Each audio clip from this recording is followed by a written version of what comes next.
I've been exploring DOGECHAIN, the meme coins. I don't know if any of you guys have been checking that out. I think there's some viability there. Some really cool stuff. Check out the Doge punks. Those are hilarious.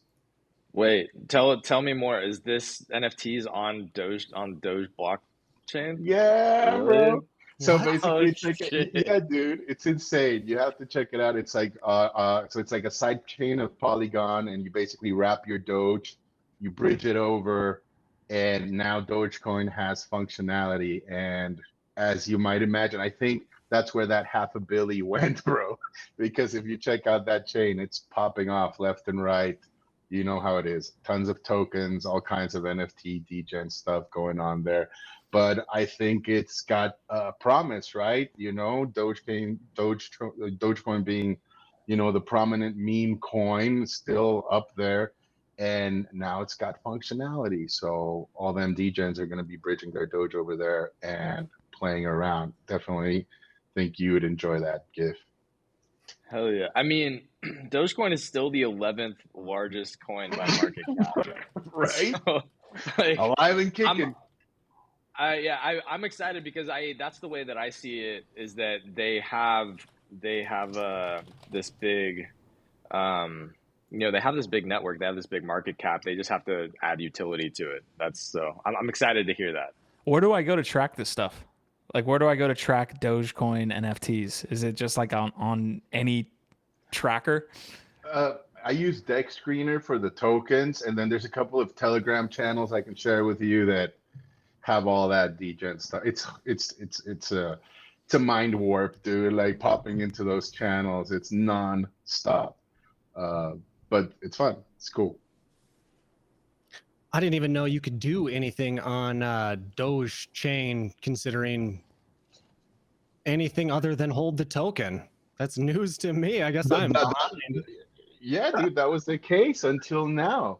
You know, that's why I'm so excited about it, because finally, you know, it's going to have functionality. And I think if you want to make the case, you know, like right now with the merge, people are afraid that Ethereum might become way too centralized with proof of stake.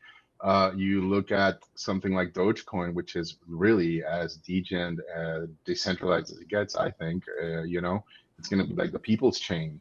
So the people's chain. Well, I think not financial advice. Don't fucking come after me if you lose all your shit. But that's an interesting point just to touch on briefly, which is like, why are people concerned about things like centralization or transaction censorship with the merge? And that's because when you move to proof of stake, so many of these nodes are actually controlled through these centralized platforms. Like, for instance, I myself have staked my ETH through Coinbase, which many other people do. And so there's like a handful of these larger platforms that actually are where the majority of that staked ETH is all being held, and those nodes are all kind of 60%. centralized.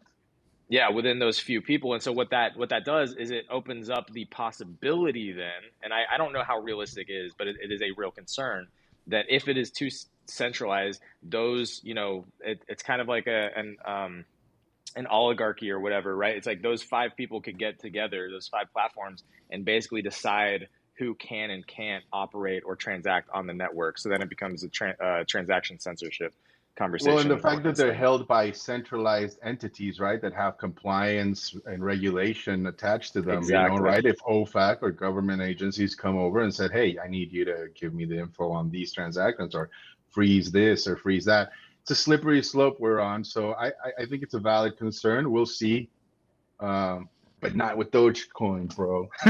Dogechain is free.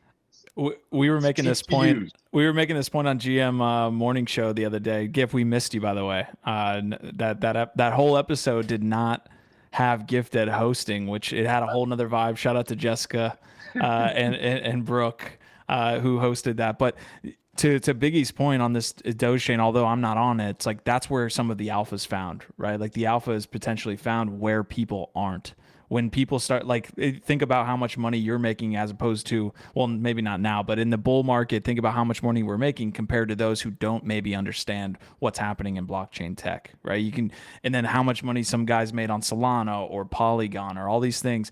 That's because that's where the outsized returns are. When everybody kind of understands it, when your mom is talking about Doge, not DOGECHAIN, but Doge, when your mom or aunt is talking about Doge, that's the time to sell, because then everybody's in it. So I'm excited, man. There's probably some good returns there on DOGECHAIN, at least, initially, man. That's cool.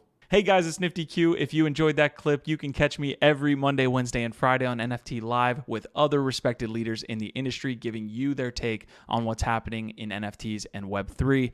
Links to the show are in the description. Hope to see you there.